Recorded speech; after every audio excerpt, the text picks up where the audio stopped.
Welcome, everybody, again to the Milken Institute Global Conference, virtual this year. We'll hope to see you in person certainly next year. I am Brian Sullivan of CNBC.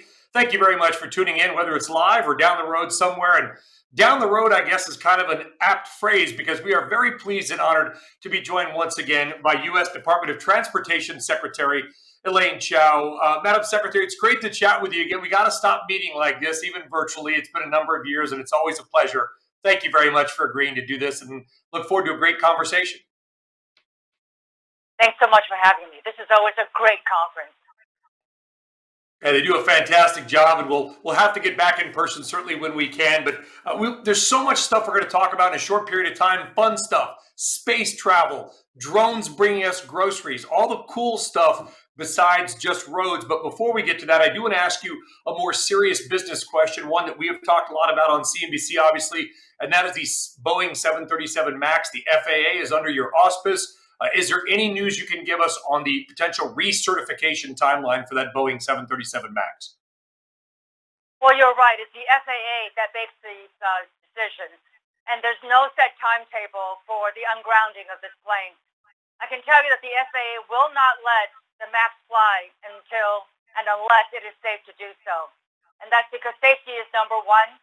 It's a top priority for the FAA and the whole department. It's the foundation of everything that we do in every mode.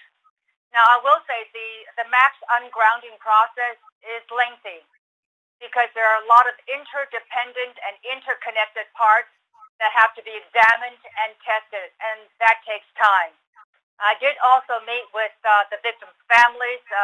It's important to be thorough, especially out of respect for the victims' families. So I think the most important thing is, and the takeaway is that this plane will not fly until the FAA deems that it is safe to do so. I'm sure you're in frequent contact with the FAA Administrator Steve Dickson. Well, what about, have you spoken with Boeing CEO David Calhoun by any chance? Well, I've always said a strong Boeing, and the president has said this, a strong Boeing is good for America.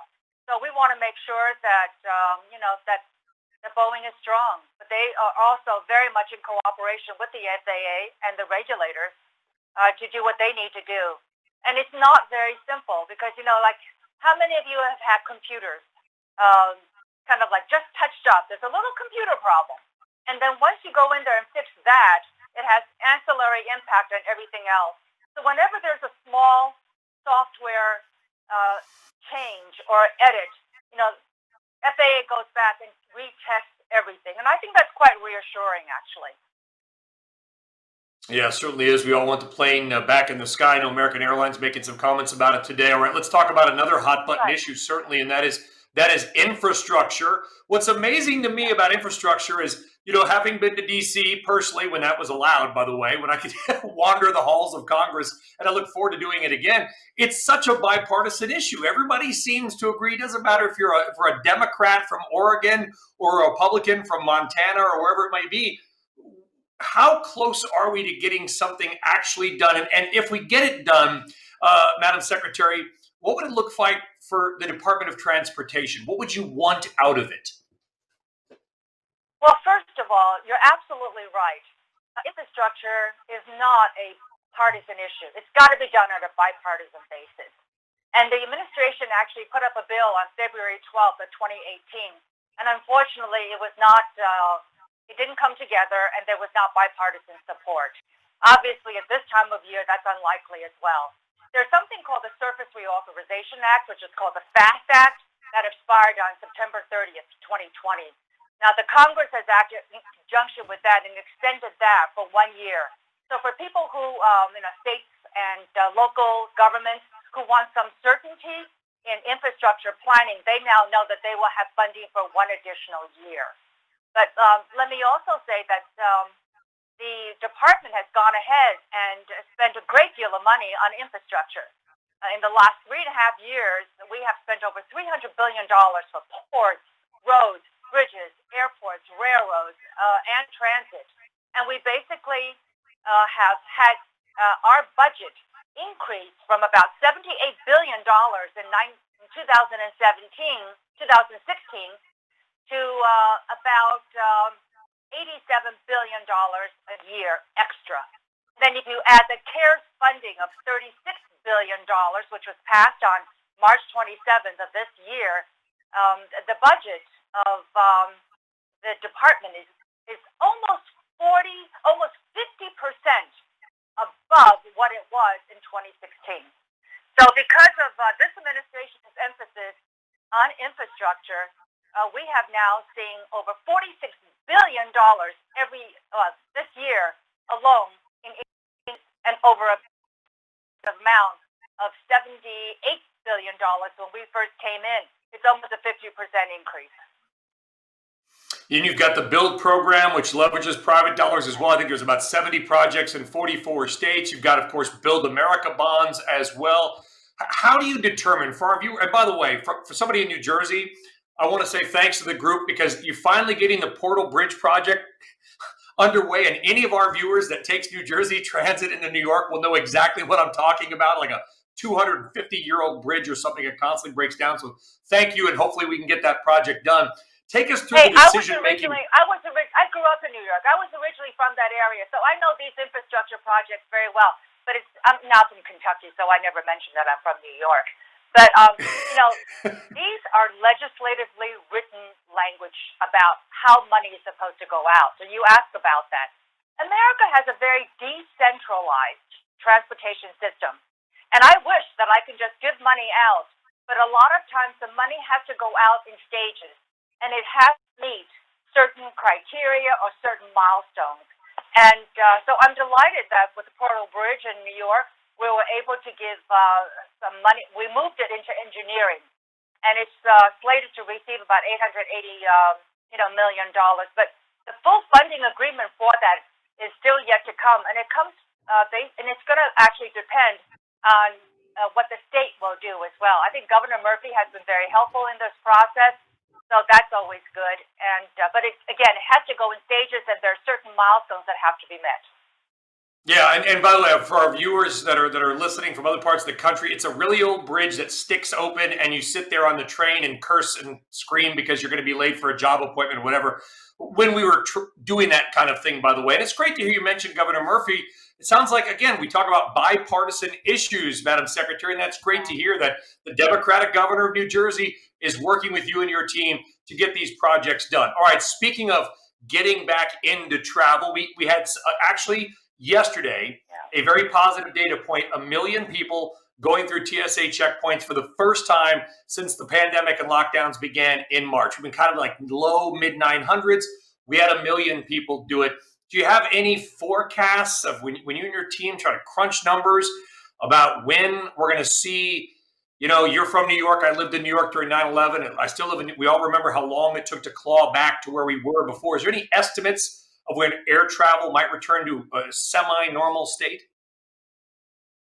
Well, in the depth of COVID-19, especially the lockdown, air travel dropped by 96%.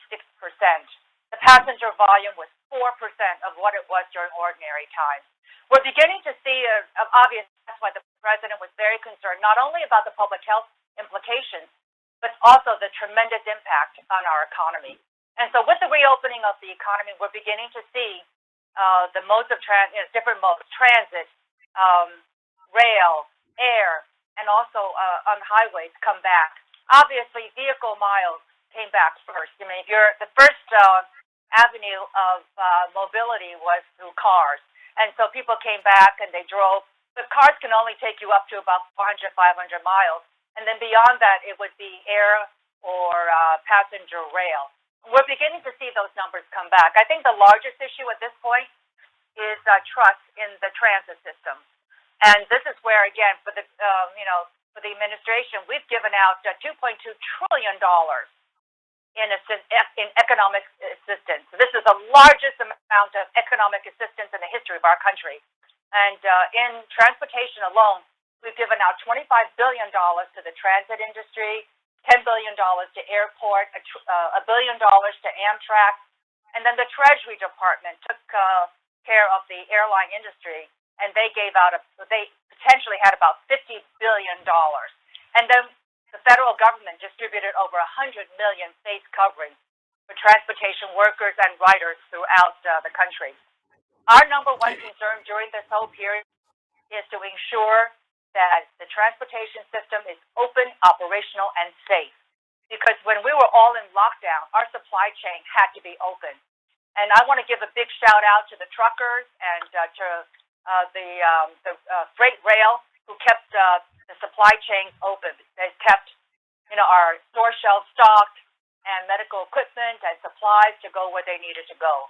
But I hope that with the onset of the economy coming back, that confidence will continue to be built so that passenger volumes will return, and these entities, transit, airlines, whatever, that they will begin to see a recovery in their revenues. These revenues have returned some, and it's better for those companies, organizations, entities that are not so passenger-focused in congested areas. Obviously, any mode of transportation that has a lot of passengers in close quarters with one another are still the slowest to come back.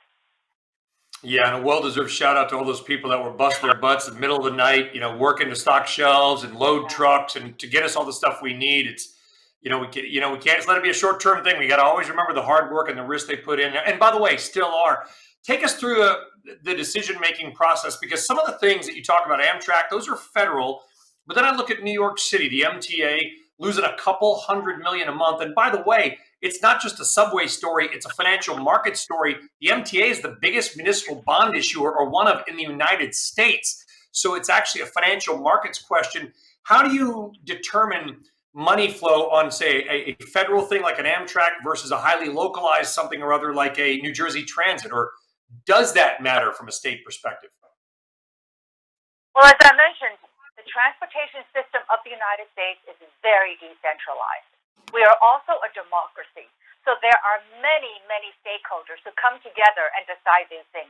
But for the MTA, it's actually not, it's in New York City, but it actually belongs to the government. I don't know whether I should say that because he may not like that, but it belongs to the state. And so we gave $4 billion to MTA, and they need more. We gave $1 billion to Amtrak, and they're still experiencing great hardship in coaxing back ridership. And freight rail seems to be better, but so there's no amount of money that can substitute or subsidize the entire United States economy, which is why reopening the economy was the right thing to do. It's the only solution going forward. We need to do so on a selective basis, and I believe we can reopen the economy and keep our population safe. Yeah, I did a poll on CNBC on my show, just basically tongue in cheek, like, would you fly, have you flown, or no, you don't feel safe? And it was almost 70% of the people said they had or they would, but the biggest problem was that they were simply saying there was nowhere to go.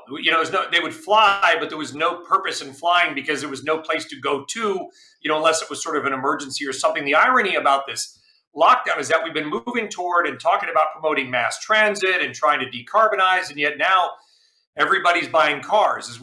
Anybody who is traveling, to your car sales have soared. So maybe have the priorities of the DOT at all changed, looking at the way that we may be changing the way we move around for the next couple of years? I don't, we're living through a transformational age in transportation technology.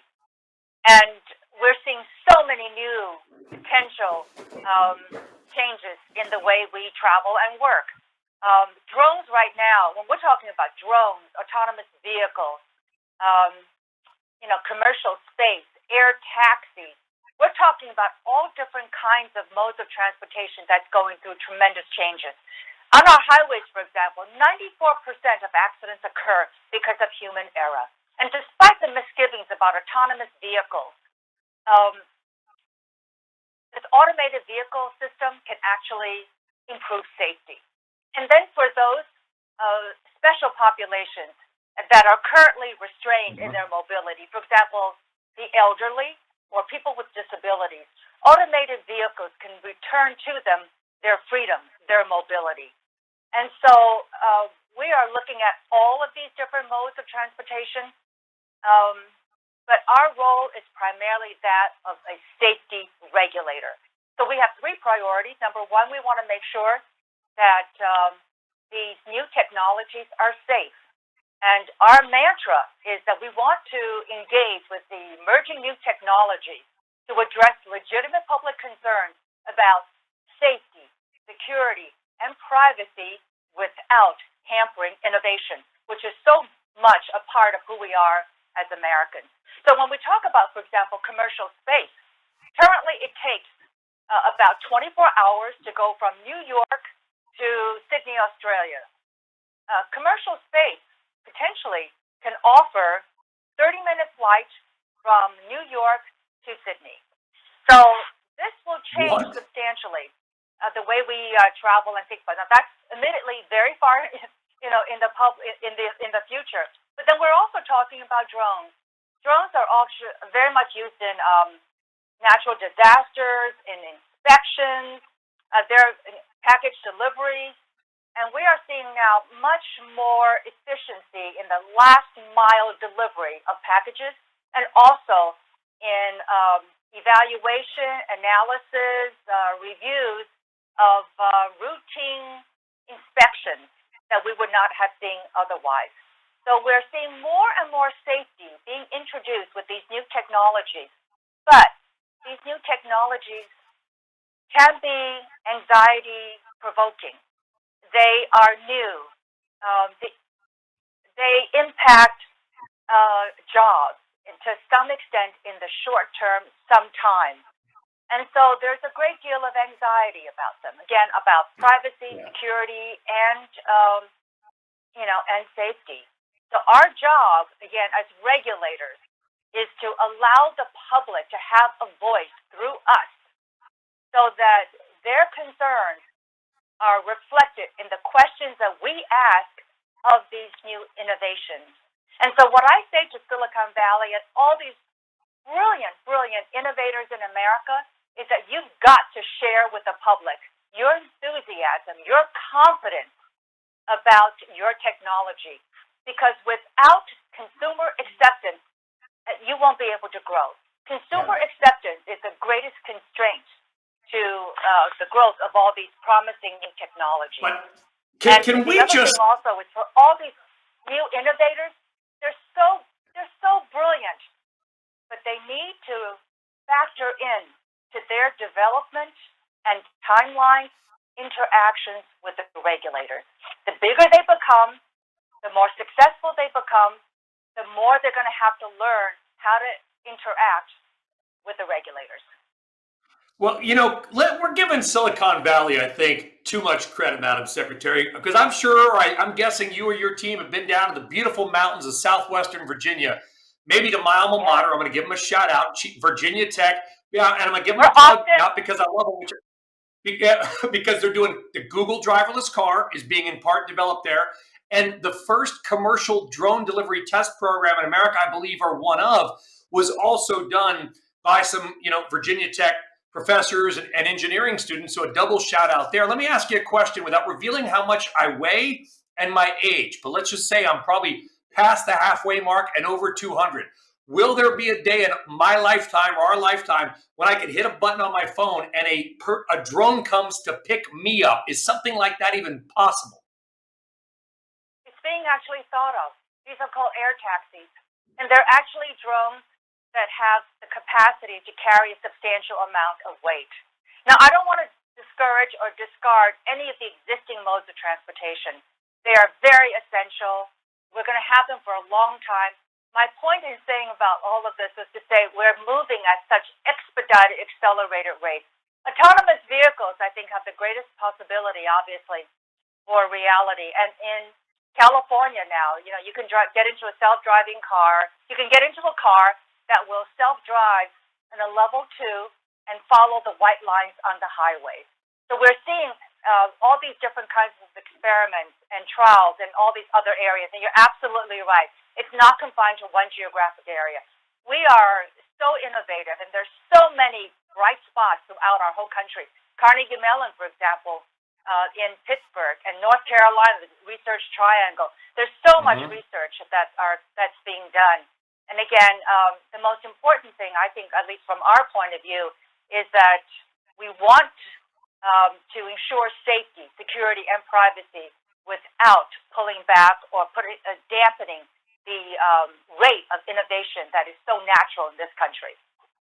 I think your administration's issued more commercial space launch permits than any other in history. And listen, I mean, I'm thinking back to the 1920s when air travel on the Pan Am Clipper was like the 100 richest people in America could like put on their suit and take a flight to Hawaii, and that was it. Right now, space travel is kind of like that. We're getting there. You got to be pretty much a billionaire or to get a ticket, to buy a ticket.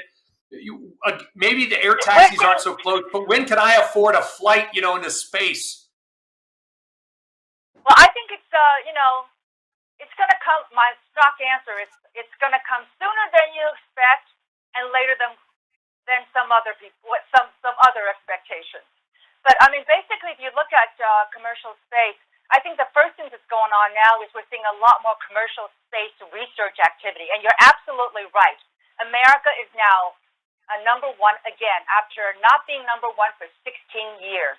So we have reclaimed our number one position in commercial space launches. And the reason why is that the cost is decreasing.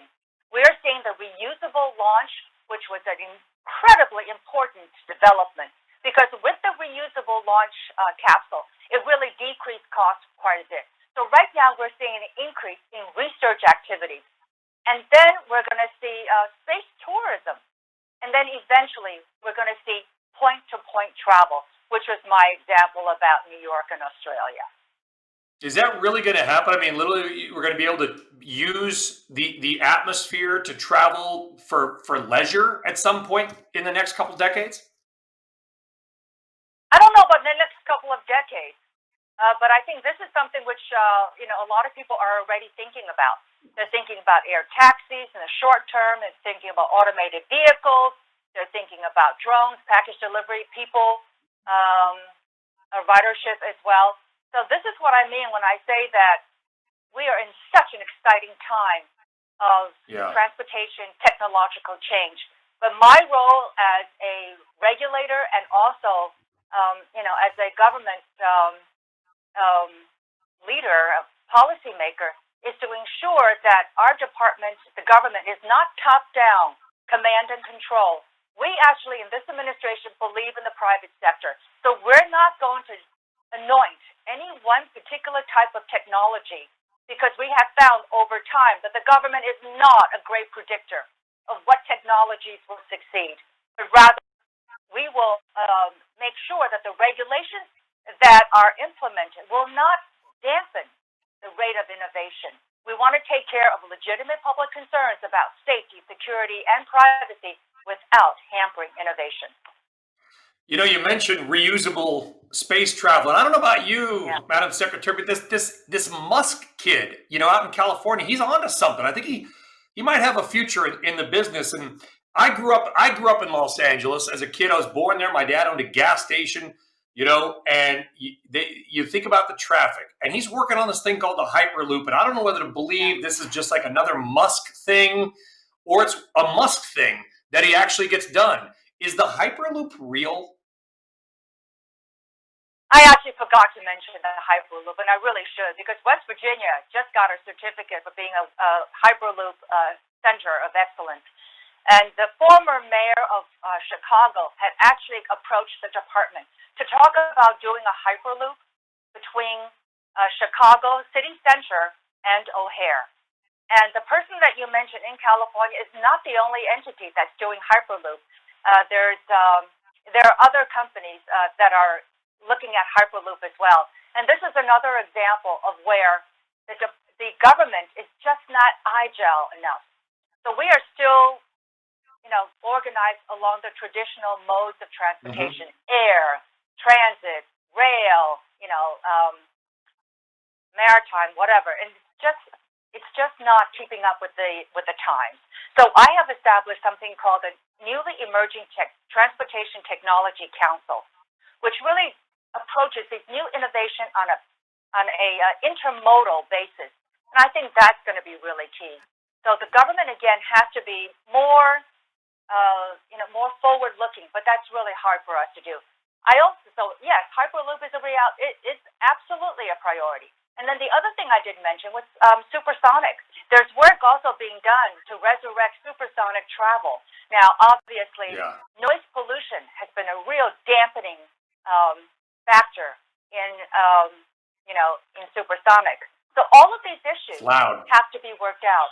But again, there's a lot of possibilities out there. I can't tell you about the time. A lot of it will be the shakeout, of the private marketplace, and that's how the private market works. The best will Yeah, it is. prevail, and that includes not only technology but understanding the external environment in which they work, which means also the regulators.